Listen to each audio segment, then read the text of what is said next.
Good afternoon. My name is Maneli Aldrete, and I will be doing on my presentation and focus on children. My project is about child and abuse and neglect, and this is mostly about a Hispanic home and culture because I did an interview with one of our parents.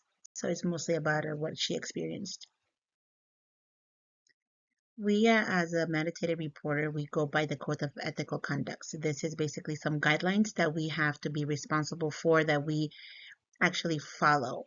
It is we embrace the distinctive values and moral obligations of the field of the early child care and education. And then why do we have a code?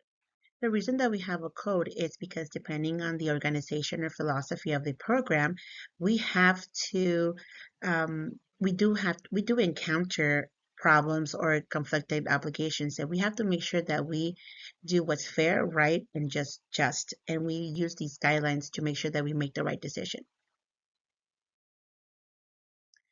The code of ethics that I've used when I was doing this interview was that I should be familiar with the risk factors and symptoms of child abuse and neglect.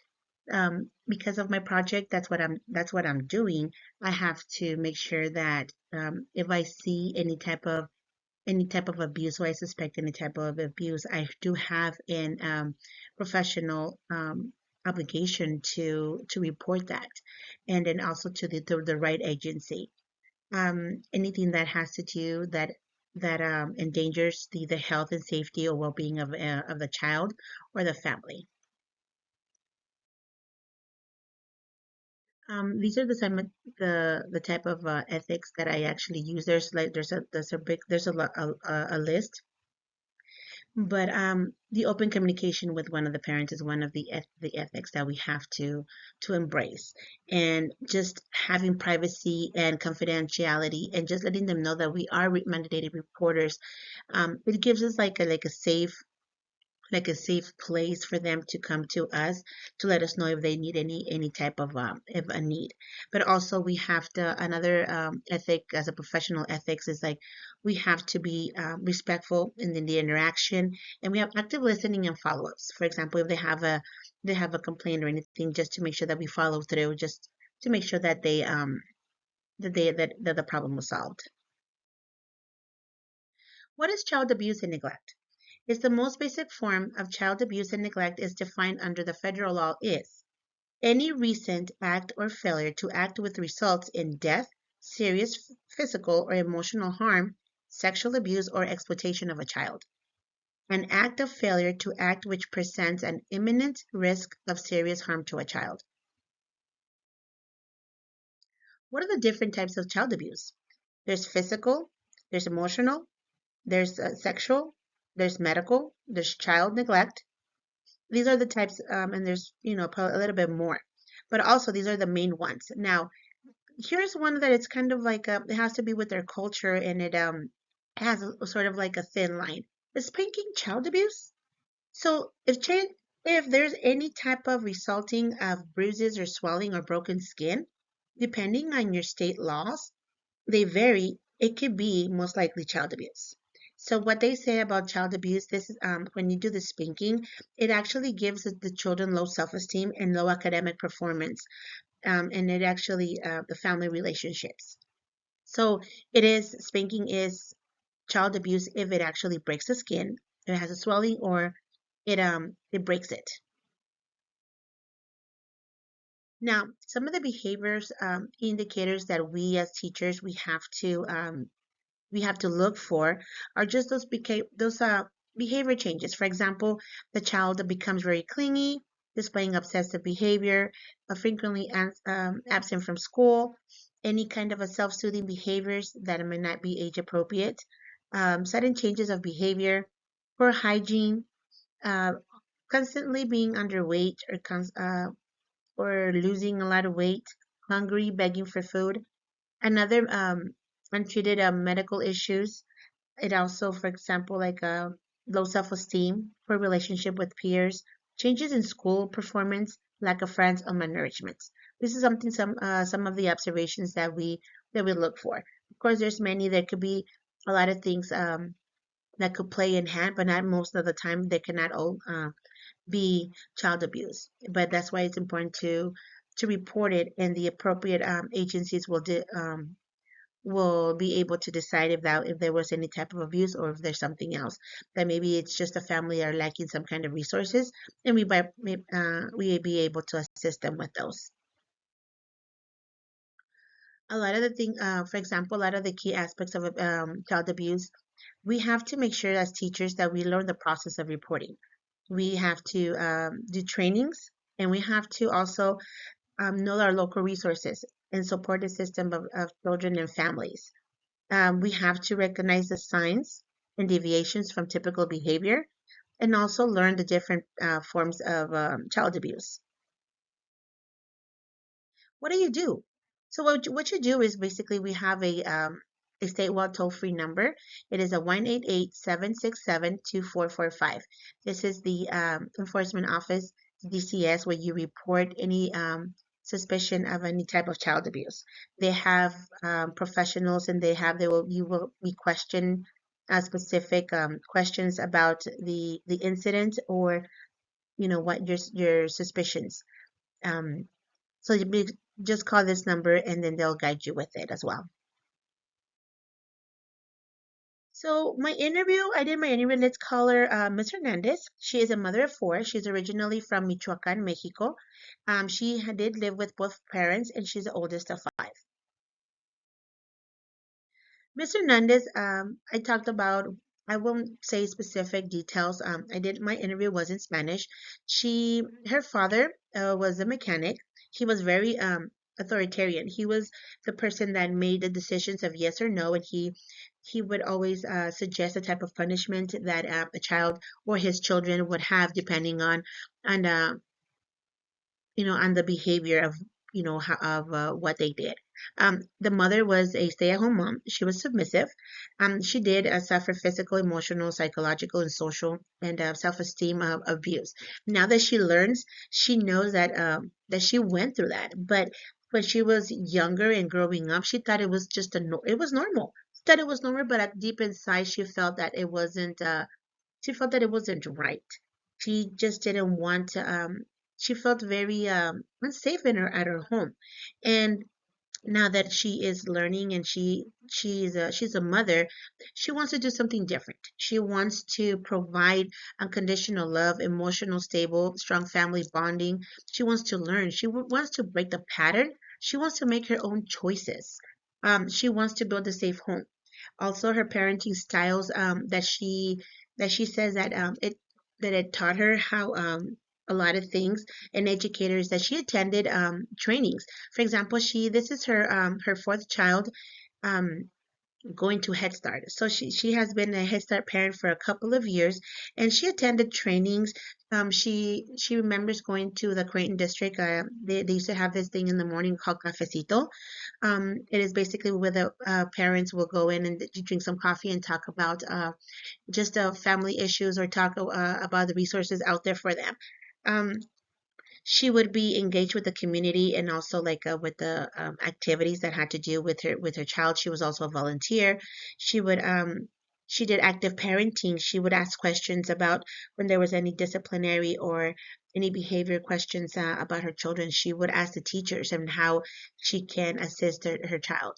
She's very reluctant of doing any type of physical or like a hitting or spanking, because she knew how that basically hurt. As she did see it through her eyes, she lived it, and she saw it to her siblings, and she didn't want that for her family, for her kids. I want to just talk a little bit about the place where she was born. It's in Michoacan, Mexico. It's a culture emphasizing strong family bonds, parental authority, with parents acting as providers, protectors, and a role of model, with focus on traditional gender roles. Through these are evolving, and they are evolving. A lot of like families, especially this generation, a couple generations, are changing that parenting style. But I want to focus on the ones that I'm going to highlight, and I want to talk about them in the next slide. Culture parenting. For example, there is a one thing that's called respeto. Respeto means respect. In Central Mexican culture, parenting, children are taught to respect the elders regardless if they were right or wrong. The children show deference and obedience. Another parenting style is the Mexican parents are mixed of authoritarian and authoritative parenting styles. They emphasize on family tradition often leads to more demanding and controlling approaches. Parental authority. Parents, especially fathers, hold a significant amount of authority. Traditional gender roles, while evolving, even though traditional gender roles, now that females are more taking initiative and they're acting more of a lead, it's sort of like still not seen very well in the Mexican culture. So this is something that I want to focus on, specifically these, because it actually had to do with the interview that I did to Ms. Hernandez. So let's talk about the researches that I've done. The ACEs means adverse child experiences. Is basically the experiences that children had, the specific kinds of adversity and traumatic events that children have between the ages of 0 and 7, birth and to 17 years of age. The ACEs were basically a research done from 2018 to 2019. The three most highest ones here in Arizona were family divorce, that was for 24.9. Hard to cover basics, basically just like food, shelter, clothing. And also the third highest one was living with somebody that had an alcohol or drug problem. Reporting this this this this statistics was actually done in 2018, like I said before, but it wasn't actually just like printed out till like 2021. Then this is just with the in Arizona. Now let's talk more in the research. Talking about maltreatment statistics, child abuse and neglect is a tragedy and encouraging news from the latest data from Kids Count. Young children can be at risk, and basically from victims of in 2022, 70% were between the ages of 10, between the birth and 10. There are some websites where we could talk about more of the statistics. It's a very long research document, and that if you would like to have some time, you could always go into that website. Another Arizona advocacy for children is called CASA. CASA means stands for Court Appointed Special Advocates. So basically what it is, this was built in 1985. The first one was in Florida. And then in 1989, it was actually the first one was opened here in Arizona. These organizations did this statistics of deaths in Arizona in this report was done in 2022. So in 2021, 863 children under 18 of age died in Arizona. This increased from 2020 of 838 children died. So it basically gives you just a little bit of statistics of child deaths in Arizona. These are actually from 3 organizations that also did statistics of race. For example, like the child population, we did it in red. I did it color coordinated.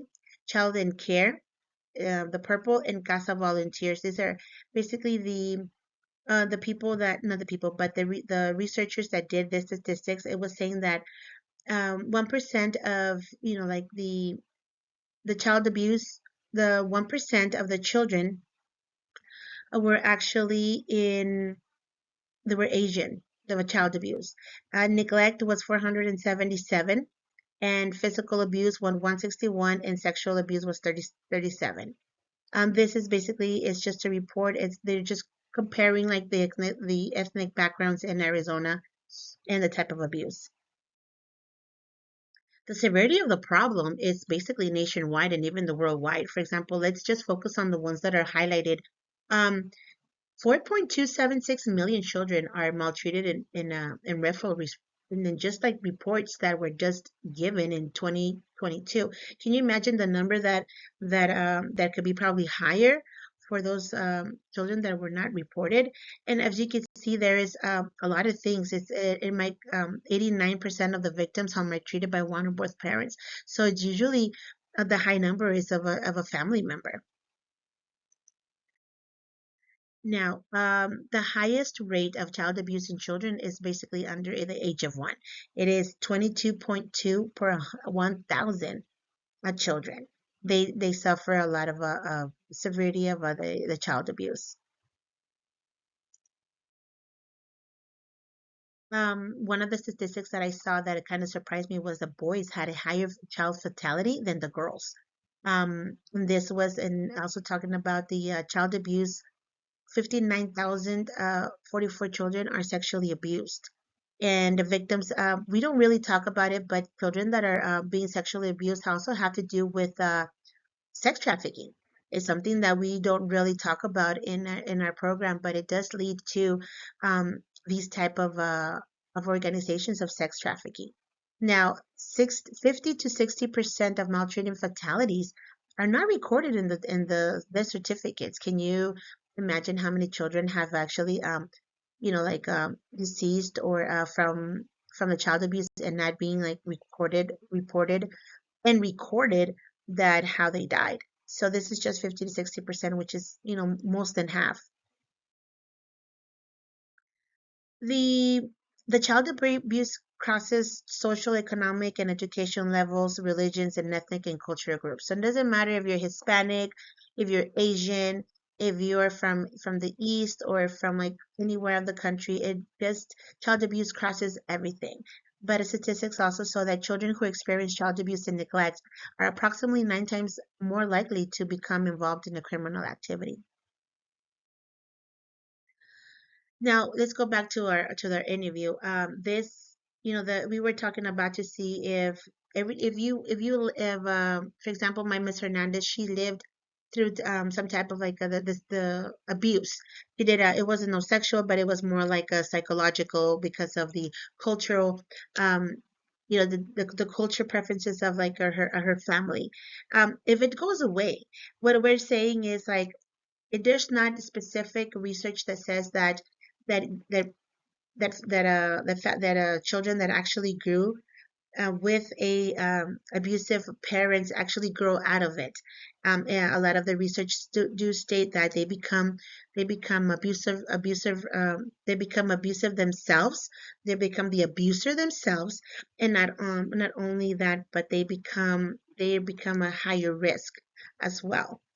Now, there is no specific research that says that the parents overcome that, but Miss Hernandez is a very good example of that she's making her choices, that she is breaking that stigma of a stigma of that you have to spank your children and severely just to do some type of discipline. The Science Direct, this is also a paper that I read. It says that history of authoritarian parenting was hypothesized to predict high levels of parenting, physical and psychological, child abuse risk, and so basically it was the what I was just saying. The more if your parent was a if you were raised in a very like an abusive household, and I'm not talking about just has to be physical, but abusive like verbally, psychological, you are more likely to do that yourself. It's just basically like a pattern. And it's like where it says here, parents to develop parenting identities modeled after their same gender parent magnifying international intergenerational effects of parenting style by gender. So it's like a continued pattern. This lady, her name is Christina Rodriguez. She has written 27 books, and it actually um, reads, and has done her research that parental disciplinary behaviors and abuse risk are associated with children's international difficulties. For example, what she's trying to say is that depending of how the children were raised, that's how they have those difficulties. For example, if a child is not they if they were not a very if they were like like a social, like psychologically abused, they're not going to be psychologically like healthy to perform, not to perform, but to be with other children. So basically, it does affect them some way or another. So the childhood maltreatment among Hispanic women in the United States is an examination of the group differences and impact of psychiatric disorder. What this is saying is just like what, about my interview with Miss Hernandez. She it did affect her. It did affect her to the level that she does not want to repeat the same pattern. It did affect her that she was not able to talk to her teacher about it, because then they will talk to her parents, and then she will get she would it's not right. A lot of like the things that are, for example, um coping with stressors. She had to cope with whatever she had to do. She had to also like a high risk. The behaviors that she did not express a lot of like anger behaviors. She kept them to herself. But this is just basically saying that women that went through any that type of abuse, when they did any type of any like a well like a wealth care or self-care program, they learned that they did have some type of evidence, and they had anxiety, they had stress, physical symptoms that basically like did not go away. And they were actually they found out when they did like just a primary healthcare visits. So they it does affect them. Now, another, of course, we talked about what are the factors that impacts. It has to do with cultural factors, exposure to violence and trauma, social determinations. For example, if there is no food security, if there is no, there's like you're moving from one place to another, there's no hot showers, there's not that specific, but for example, there is no stability. So it does everything. Those are the like the community factors that impacts on the child. Also has to do with the genes, parenting, social economics, and environmental factors are some of the factors as well. But we do need to stay informed. Parents and educators need to stay informed by taking trainings and educational classes. Connect with the families. Connection with the families can give us a very an insight of what they're going through, and we could probably help them with resources. Another thing is observational skills. So we have to use our teaching and observational skills to determine and to see if it's something that would needs to be reported, or if it's something just like a behavior of a normal behavior of a child. Um, we provide, we provide services to our families and model effective, like parenting and problem solving approaches. So we tend to teach the families and keep them informed of everything that's going on and resources that are out there for them. Building relationships with the community is very important, because you might probably not know that you have a community center right next to your school, and instead of like sending the parents all the way to the across the town, they could just go right here to their local community centers. Knowing what's around them and the resources that are around the community is very important. So, and then as a teacher or as an educator or as a provider, what can you do? You can have open house. You could do field trips. You could have also community events or guest speakers to come to your parent meetings. Also to like any type of family connections that you might have, or even like put them on the little the app where you can like for example in my situations learning genie, like just the resources for the parents that are around their community. What I found when talking to Miss Hernandez, she expresses like the reason that she wants to raise her children in a different way that she was raised. Miss Hernandez implemented what she learned in the parenting classes and trainings offered by their program. And Ms. Hernandez is an example of families evolving and breaking that pattern and stigma of that children need severe punishment as a consequences of discipline. Another thing what I learned is that child abuse, especially abuse, is not reported. And a lot of the reasons is because they're ashamed and because of the cultural beliefs they could be outcast from their families, from the family just because they reported somebody or how they say they snitched. These are the reference and resources that I used for my research. So if you would like more information of where I got my researches and know a little bit more, these are the websites that I went through and read. Another thing that I'm doing is giving parents brochures, and the brochures that I used are from these resources right here, and also I also what I did with the parents I did it through the learning app is I just gave them a website where they could have trainings in case that they just for parenting classes. Also programs that help with any type of abuse are right here on your left side of the screen. So you have trainings, brochures, like handouts, and also like websites where you could go and help you and assist with the families. These are just a little bit more of more community resources that I put together, and also with the researchers and the people that did the not the people but the organizations that did the statistics. These are right here. Report. Report is very important. Report any type of suspicion, anything that you see, it is not up to us to see if it's abuse or not. That's why we have to report it to the correct agencies. Our obligation is to report and to make sure that we provide a health and safety and nurturing place for children. My conclusion is what I've learned from the interview with Ms. Hernandez is that culture and family beliefs played a major role on the way that she was raised. The parenting style of her parents did impact her, and it has left her with emotional scarring that she decided not to raise her children the same way.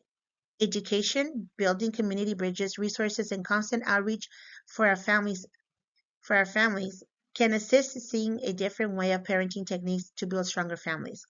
Parenting classes on parenting, it may possibly reduce the chances of child abuse taking place in the household. Parents are more at risk of being an abusive household are most likely to continue the cycle. Parent education is important and it fosters a healthy parent and child relationship. Overall, positive parenting leads to positive futures for generations to come. The American SPCC provides parenting education and support as a children most effective way to support families and nurture children. This is I got this from the SPCC, and also it's a little quote that I saw and that I think positive parenting leads to positive futures for generations to come. And it's true. If you want to change that stigma, if you want to change the household, the whole environment, like parenting and the way that you teach your children, instead of like in that authoritarian, in that being a very controlling environment of some of us in my generation like grew up with. It does We could change that. We have the choice. And I want to say thank you, and let's just stop child abuse and report. And that concludes my presentation. Thank you very much.